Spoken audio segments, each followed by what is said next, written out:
네, 반갑습니다. 오랜만에 또 영상으로 인사를 하게 되네요. 오늘은 저번 주에 배웠었던 정비례 다음에 나오는 반비례 내용에 대해서 공부를 하도록 하겠습니다. 일단 정비례와 반비례에 대해서 저번 주 수업을 할 때 간략하게 설명을 했었고요. 일단 정비례를 기준으로 했을 때 반비례는 서로 반대되는 의미를 가지고 있다라는 것도 설명을 했었죠. 정비례가 x값이 증가하면 y값도 증가, 즉 x값이 커지면 y값도 커진다가 정비례였었고요. 반비례는 그거의 반대, 즉 x의 값이 커지면 y값은 커지는 게 아니라 작아진다. 즉 x의 값이 커졌을 때 y의 값은 작아지는 게 반비례입니다. 근데 그게 뭐 아무렇게나 작아지면 되는 건 아니고요. 규칙이 있게 작아져야 된다는 거죠. 일단 교과서는 124쪽부터 오늘은 125쪽까지 할 거고요. 일단 한번 보도록 합시다. 교과서에는 뭐 호버보드라고 해가지고 뭐 영화 속에서나 나올 법한 이야기를 가지고 설명을 했는데, 저는 그거를 현실 속으로 가지고 와서 제가 좋아하는 피자로서 설명을 하도록 하겠습니다. 자, 피자 맛있겠네요. 치즈가 진짜 맛있죠. 그림상에서 잘 안 보이실지는 모르겠지만 이건 제가 좋아하는 하와이안 피자입니다. 하와이안 피자가 뭔지는 아시죠? 그냥 일반적인 피자 위에 파인애플 이렇게 올라가 있는 그 아주 맛있는 그런 피자 그림을 가지고 왔는데요. 그 피자가 몇 조각으로 나누어져 있다? 12조각으로 나누어져 있다라는 겁니다. 그때 밑에 표를 한번 완성을 해봅시다. 일단 사람 수가 한 명이서 먹을 때 12조각의 피자는 내 혼자 다 먹을 수 있는 거죠. 12조각 다 먹을 수 있는 겁니다. 한 사람이 12조각을 먹을 수 있다는 거죠. 그럼 만약에 두 사람이 있다고 생각을 해봅시다. 그러면 어떻게 됩니까? 한 사람을 죽이고 자기 혼자 다 먹으면 되겠죠. 물론 그러면 안 되고요. 두 사람이 있을 때는 공평하게 6조각씩 나눠 먹으면 되겠죠. 그럼 세 사람이 있을 때는요, 공평하게 4조각씩, 네 사람이 있을 때는 3조각씩 먹으면 되겠죠. 그러면 12명이나 있다면요, 슬프게도 자기가 먹을 수 있는 건 한 조각밖에 없을 겁니다. 이게 다 이해되시죠? 12조각의 피자를 4명이서 먹으면 한 사람당 3조각씩 먹을 수 있다. 물론 한 조각 더 먹으려고 하다가 싸움 나겠죠. 자, 그러면 이 내용을 가지고 반비례에 관련한 내용을 정리해 보도록 하겠습니다. 자, 똑같은 내용입니다. 한 사람이 먹을 때 12조각의 피자, 앞의 내용을 그대로 가지고 온 거거든요. 12조각의 피자를 한 사람이 먹을 때는 12조각 먹을 수 있고, 두 사람이 먹을 때는 6조각, 세 사람이 먹을 때는 4조각, 네 사람이 먹을 때는 3조각, 6사람이 먹을 때는 6사람이네요. 앞에는 12사람이었었는데요. 2조각이라고 합시다. 제가 적었지만 함정이네요. 이렇게 먹을 수 있다고 했을 때 이제 사람 수, 먹는 사람 수를 x라고 잡아보고요. 그 사람이 먹을 수 있는 조각수를 y라고 잡아보자 라고 했을 때, 자, 제일 처음을 기준으로 x가 얼마만큼 커졌죠? 플러스 1, 1만큼 커졌죠. 근데 더하기를 사용하지 않는다 그랬죠. 왜? 비기 때문에 곱하기를 이용해서 표현할 겁니다. 2배만큼 커졌다라는 거죠. 3이 된다라면 3배만큼 커졌다. 4가 된다라면 4배만큼 커졌다. 쭉 가다가 6이 된다라면 6배만큼 커졌다라는 거죠. 맞습니까? 그러면 그때 먹을 수 있는 조각수 y들은 어떻게 변했을까요? 처음에는 한 사람이 12조각을 먹을 수 있었는데 2조각이 되면서 얼마로 줄었습니까? 2분의 1로 줄었죠. 나누기 2 곱하기로 바꾸면 2분의 1. 그러면 세 사람이 먹을 때는 얼마만큼 줄었습니까? 3분의 1만큼 줄었죠. 내 몫이 3명한테 돌아가야 되는 거니까요. 4명한테 먹을 때는 4분의 1 나누기 4만큼 될 거고요. 6명한테 주면 당연히 6분의 1만큼 줄게 되겠죠. 자, 그러면 x의 값이 어떻게 2배, 3배, 4배, 혹은 6배, 혹은 12배 이렇게 늘어났을 때 y의 값은 어떻게 변하고 있습니까? x의 값이 2배 증가했을 때 y의 값은 2분의 1배, 즉 나누기 2 줄어들었다라는 거죠. x의 값이 3배 증가하면 y의 값은 3분의 1배, 3분의 1만큼 줄어들었다라는 거. 4배, 4분의 1, 6배, 6분의 1. 즉 x의 값이 2배, 3배, 4배, 6배 증가했을 때 y 값도 2배, 3배, 4배, 6배 증가하면 정비례가 되는 거죠. 반비례는 x의 값이 2배, 3배, 4배, 6배 증가할 때 y 값은 2분의 1배, 3분의 1배, 4분의 1배, 6분의 1배로 줄어드는 거 반비례입니다. 자, 그러면 x와 y 요 둘 사이의 관계를 식으로서 표현을 해보자라는 거죠. 자, 그러면 생각을 해봅시다. 이 y의 값 6이라고 하는 요 녀석을요, x를 이용해서 혹시 표현을 할 수 있을까요? 요 숫자를 이용을 해가지고 6이라고 하는 녀석은 처음 12조각이라고 하는 녀석을 얼마로 나눈 겁니까? 두 사람이 먹을 거니까 두 명으로 나눈 거잖아요. 여기 있는 이 4라고 하는 숫자는요, 12조각을 3명이 먹을 거니까 3으로 나눈 거죠. 이 녀석은 12조각을 얼마? 4명이 먹으니까 4로 나눈 거잖아요. 이 녀석은 12조각을 얼마? 6명으로 나눈 거죠. 맞습니까? 그러면 얘들을 식으로서 표현을 해보면 먹을 수 있는 조각수 y라고 하는 녀석은요, 전체 12조각을 무엇으로 나누면 되는 겁니까? 사람수 x로 나누면 내가 먹을 수 있는, 한 사람이 먹을 수 있는 조각수를 구할 수 있다는 거죠. 그게 x와 y 사이의 관계가 아니고 관계를 나타내는 식이 죄송합니다. y는 x분의 12가 되는 거죠. 관계를 나타내는 식이 됩니다. 이해되시죠? 그래서 우리가 일반적으로 정비례를 나타내는 가장 대표적인 모습이 y는 ax, 물론 a는 0이 될 수 없는 요 식이었었는데, 반비례를 나타내는 식은 x분의 a, 물론 여기도 a는 0이 되지 않는, 이게 정비례를 대표하는 식, 얘가 반비례를 대표하는 식입니다. 둘의 차이점이 뭔가 같나요? 둘의 차이점은 x의 위치가 다릅니다. 정비례 같은 경우는 x가 분수로 친다라면 분자 쪽에 있는 거고요. 반비례는 x의 위치가 어디? 분모에 있는 거. 이해됐습니까? 정비례, 반비례식의 차이점이에요. x의 위치 분자에 있으면 정비례, 분모에 있으면 반비례. 이해되시죠? 자, 그러면 이제 125쪽에 문제 1번 한번 풀어봅시다. 자, 풀어보셨나요? 안 풀어보셨으면 일시정지하고 풀어보십시오. 한번 틀리더라도 한번 내가 생각을 해볼 수 있다, 생각을 해본다 라는 게 굉장히 중요하다라는 거. 자, 1번에 1번 풀어봅시다. 이 세 개 중에서 반비례인 녀석을 모두 찾으라 라는 건데요.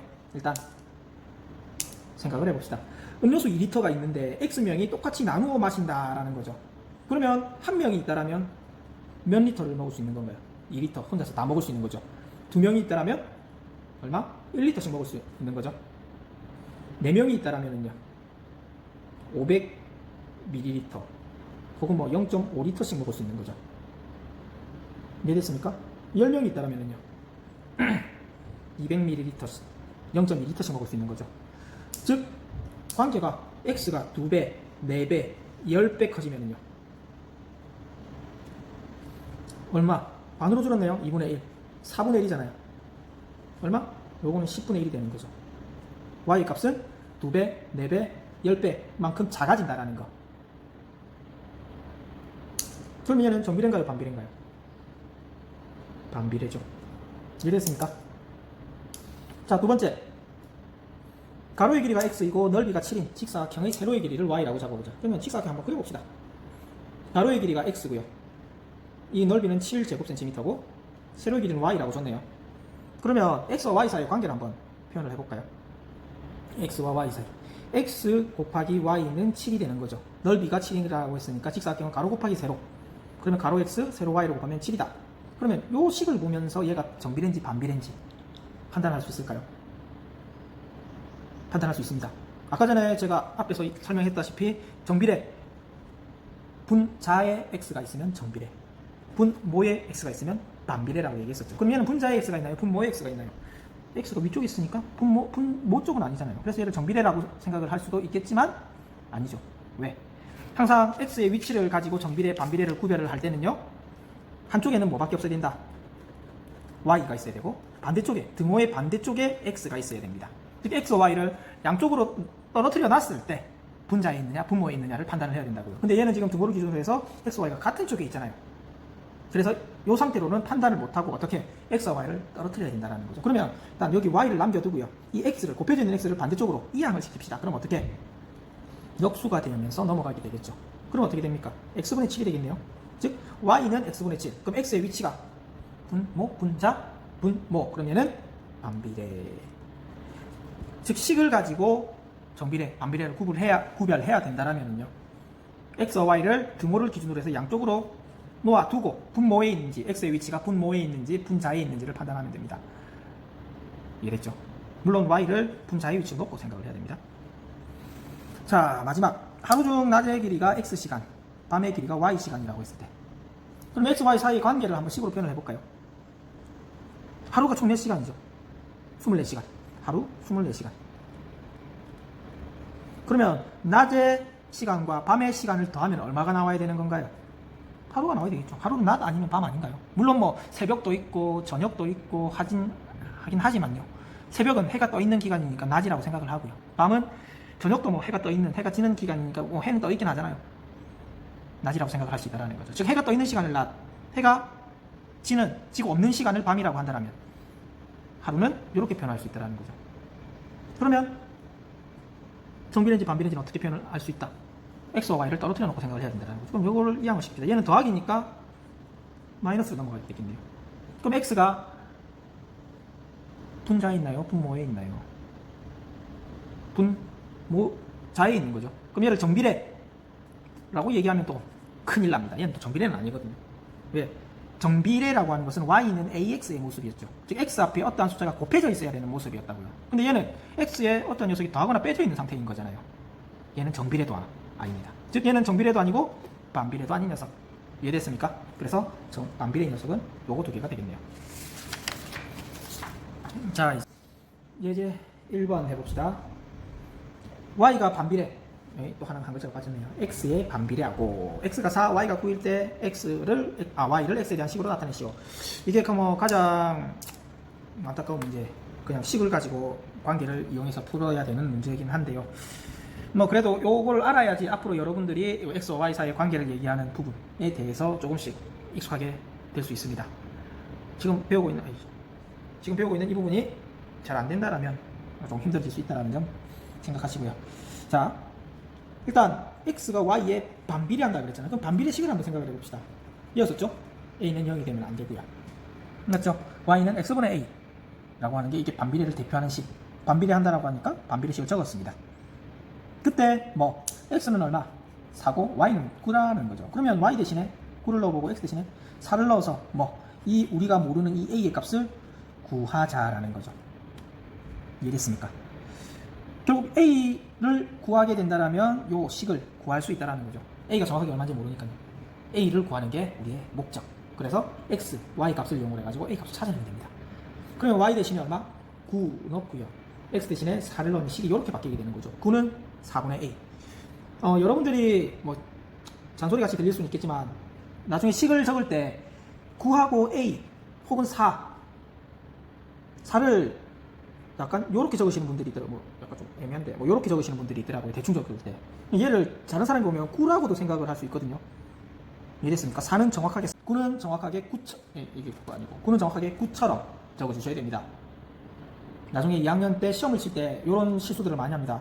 숫자가 헷갈리면 다 틀렸다라고 밖에 해석을 할 수 없다라는 점 명심하시고 숫자를 정확하게 기입을 하셔야 됩니다. 그리고 또 하나 실수 많이 하는 게 9하고 a를 헷갈려 할 수 있다는 거죠. 왜? 9를 이렇게만 쓰는 사람이 있습니다. 요거를 쭉 안 내려가고 짧게 쓴다고요. 그러면 a랑 별 차이가 없게 느껴질 수 있다는 거죠. 그래서 9는 9처럼 길게 좀 써주고요. a는 a처럼 써주면 됩니다. 이해되셨죠? 충분히 대충 쓰게 된다면 혼란을 불러일으킬 수 있을 만한 경우입니다. 이런 사람들도 많이 봤고요. 그러니까 정확하게 숫자와 문자를 구별해서 쓸 수 있도록 연습을 지금부터 해야 됩니다. 자, 그러면 a의 값을 구하는 게 우리는 목적. 그러면 이 4만 없어지면 되겠네요. 이 분모에 있는 4를 없애주기 위해서 양쪽에 4를 곱하면 되겠네요. 그럼 얘 없어지면서 a만 남게 될 거고 반대쪽은 4, 9, 36. 그럼 a 값은 36. 그러면 우리가 찾아야 되는 x와 y에 대한 식은 이렇게 표현이 된다는 거죠. a의 값 구했으니까 a 대신에 36 넣어주면 끝난다라는 거죠. 이해되셨죠?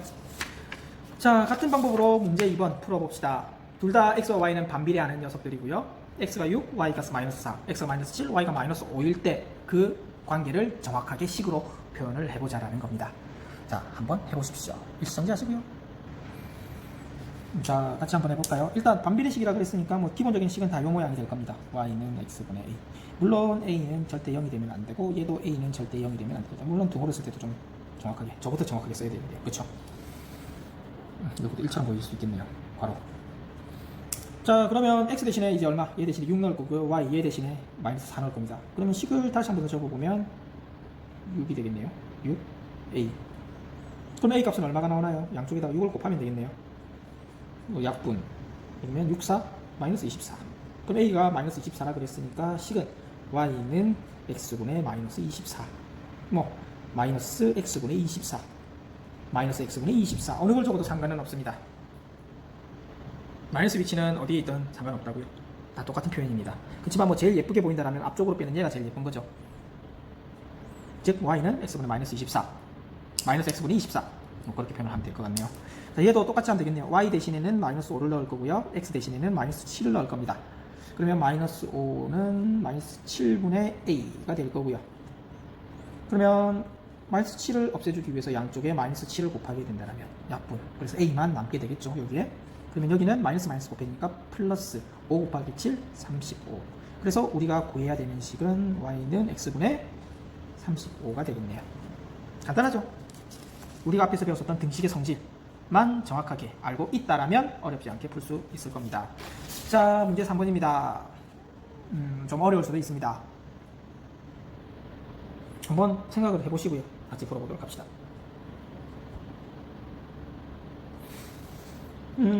같이 풀어볼까요? 어려울 수 있으니 천천히 풀도록 하겠습니다. 일단 중요한 것은 온도는 일정하다라는 거, 그리고 기체의 부피와 압력은 어떻게 반비례한다라는 거죠. 자, 똑같습니다. 아까 전에 우리가 x와 y가 반비례할 때 우리가 반비례 식을 세운 게 있죠. 그것처럼 세우면 됩니다. 뭐 어느 걸 세워도 상관없으니까 부피를 x라고 잡을까요? 압력을 y라고 잡고, 그러면 부피와 압력은 반비례한다 그랬으니까 우리가 일반적으로 생각할 수 있는 식은 이렇게 생각을 할 수 있는 거죠. 물론 a는 0이 되면 안 되는 거고요. 맞죠? 부피와 압력은 반비례한다. 그럼 이걸 가지고 요거 조건을 한번 볼까요? 우리가 지금 a라는 녀석을 모르잖아요. 맞죠? 아니네요. 밑에 지금 압력을 x라고 잡고 부피를 y라고 잡아놨네요. 그러면 부피를 y라고 잡고 압력을 x라고 잡고, 그러면 식을 뭐 똑같이 반비례하니까 이렇게 표현할 수 있을 거고요. 그래서 이제 a라는 값을 모르기 때문에 식으로 표현하기가 애매하다. 그럼 a 값 정확하게 찾으면 되겠네요. 그럼 a 값을 어떻게 찾을 수 있다? 또 다른 조건이 있다는 거죠. 이 조건. 압력이 2일 때 부피가 420이다. 근데 압력이 x입니까 y입니까? x죠. 그러면 x가 얼마다? 2다. 그때 부피는 y였었죠. y가 얼마? 420이다. 그러면 그 식을 그대로 적어봅시다. 420은 y 대신에 420을 넣을 거고요, x 대신에 2를 넣을 겁니다. 이렇게 식이 만들어지게 되겠네요. 그러면 a 값을 구할 수 있겠죠. 양쪽에다가 2를 곱하면 약분. 그럼 a는 얼마? 840이 나오게 되겠네요. 그러면 우리가 찾아야 되는 x와 y 사이 관계식은 x는 840. 이렇게 표현해 줄 수 있겠네요. 자, 그랬을 때 이 기체의 부피가 280이 될 때 압력을 구하여라 라는 거네요. 그러면 부피가 y였었죠. 얘가 y와 관련된 녀석이었었고, 압력 우리가 구해야 될 것은 x와 관련된 녀석이었었죠. 그러면 우리가 구했던 이 식에다가 그대로 넣어보면 됩니다.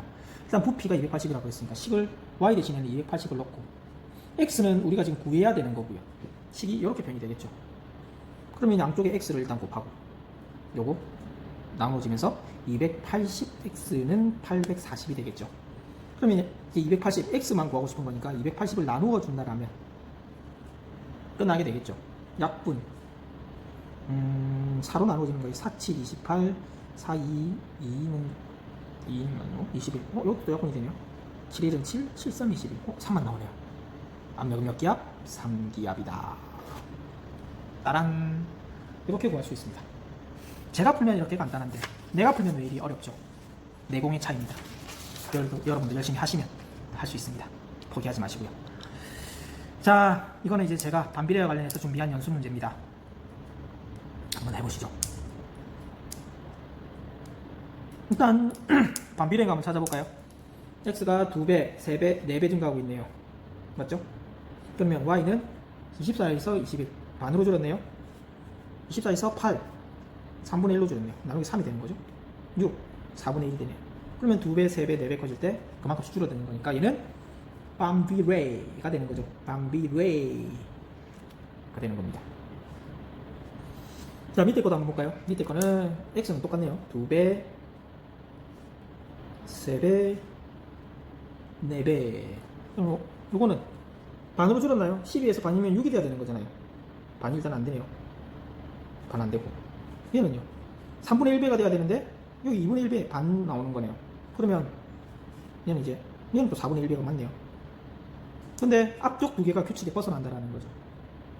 x가 2배, 3배, 4배 증가할 때 y도 똑같이 줄어들어야지. 모든 경우에 똑같이 줄어들어야지만 반비례가 되는 거고요. 이 녀석은 그렇죠. 반비레이 아닌 그 진짜 반비레이라고 하시면 안 됩니다. 반비레이 아닙니다. 아닙니다. 자, 이건 좀 어려운 문제라고 제가 가지고 온 건데요. 톱니바퀴 두 개가 있습니다. A는 톱니가 60개가 있는 거. 아우, 뭐 벌써부터 머리가. 60개가 8번 회전을 한다.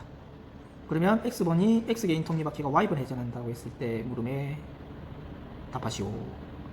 자, X가 8일 때, 그러면 8개인 톱니바퀴가 몇 번 회전을 하는지를 구해야 되는 거죠. Y번 회전. 즉, 60개가 8번 회전한다. 이 중간에 뭐 10분이 넘어가서 끊겨버렸네요. 60개가 8번 회전한다고 했으니까 총 몇 개의 톱니바퀴가 움직이는 건가요? 총 480개의 톱니바퀴가 움직이고 있는 거죠. 그러면 8개는 몇 번 회전을 할까요? 6, 8, 48이니까 60번 회전을 하게 되겠네요. 총 480번 움직여야 되는 거니까요. 딱딱 맞물리면서. 그러면 16개는요? 30번. 24개는요? 24개는 20번이 되겠네요. 32번은 아이 복잡해. 16개를 2로 나누고 2를 나누면 16개에 2분의 3. 아이 귀찮아. 나눌까요 그냥? 480 나누기 32를 하면 되는 거죠. 1, 32, 16, 5, 15바퀴 도는 거네요. 40은? 나누는 거 되게 좋네요. 12바퀴 돌겠네요. 나누기나 분수나 뭐 똑같습니다. 똥똥똥똥. 쉬는 시간입니다. 저도 좀 쉬고 오고 싶지만 끝날 때가 다 되어서 쉬진 않겠습니다. 자, x, y 사이 관계를 식으로 나타내어라. 그럼 x가 지금 2배, 8이 3배, 8이 4배, 바로 40, 5배. 그러면 60에 30이니까 2분의 1배. 어디서 많이 봤죠? 3분의 1배, 4분의 1배, 5분의 1배. 그러면 무슨 관계인가요? 반비례 관계가 되는 거죠. 그러면 우리가 아는 반비례식 이 녀석이고요. 뭐만 구할 수 있으면 A 값만 구할 수 있으면 끝난다는 거죠. 그럼 A 값은 뭐 X와 Y 요 중에서 아무거나 하나만 넣어줄 수 있으면 된다라는 거. 그럼 X 대신에 8 제일 첫 번째 숫자 넣어볼게요. Y는 60, X는 8 이렇게 넣어줄 수 있겠네요. 요건 필요 없고 이제. 그러면 A는 얼마입니까? 양쪽에다 8만 곱해주면 되겠네요. 480. 그러면 Y는 X분의 480. 얘가 X와 Y 사이의 관계가 되겠네요. 이해되셨죠? 자, 일단 반비례가 1차적으로 끝이 났습니다. 다음 시간에 이 반비례 관련 2차전을 시작해 봅시다. 수고하셨습니다.